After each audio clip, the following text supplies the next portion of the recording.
ሀይሚዬ ሐኪም ቤት ገብታለች። ምን እንደሆነችም አይታወቅም።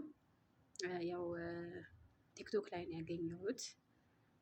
ፈጣሪ ማርሽ በለዋት። ሀይሚ በቡሩኬ ምክንያት እንደታመመች ማንም አይጠራጠርም። እርግጠኛ ነኝ በማን ነው? በአብርሽ ቡሩኬ ነው ያልኳት። በአብርሽ ምክንያት እንደታመመች አንጠራጠርም። እና ያው በወንድሟ ላይ የተሰራ ግፍ ነው ያሳመማት ብዬ ነው እንትንም የገመትኩት። ፈጣሪ ማረሽ ሀይሚዬ፣ የኔ ቆንጆ፣ የኔ ወለላ። ውሽ ስታምሪ እኮ እኔ እኮ ስወዳት እቺ ልጅ ማለት ነው። በጣም አስተዋይ ልጅ ናት። በጣም ጎበዝ ናት። ወደ ኋላ የማትወድቅ ልጅ ናት።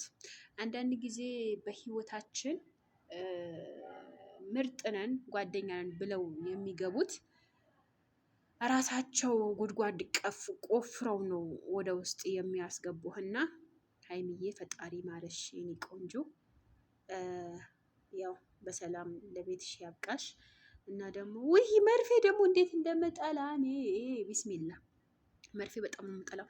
ለምን እንደምጠላ ታውቃላችሁ? ከዚህ በፊት የዛሬ 4 ዓመት 3 ዓመት ከምናምን 3 ዓመት 6 ወር አካባቢ ስወልድ ማለት ነው የምጥ መርፌ ተሰጥቶኝ ውይ እንዴት እንደሚያቃጥል 2 ቀን ሙሉ ስሰቃይ እና በጣም ነው የምጠላው። እና ደግሞ አሁን እኔ የምሰራበት ቤት ሴትዮዋ መርፌ ነኝ የምወጋት እና ወይኔ እንዴት እንደምንቀጠቀጥ የእሷ ፋንታ። እና ፈጣሪ ማርሽ ሀይሚዬ የኔ ቆንጆ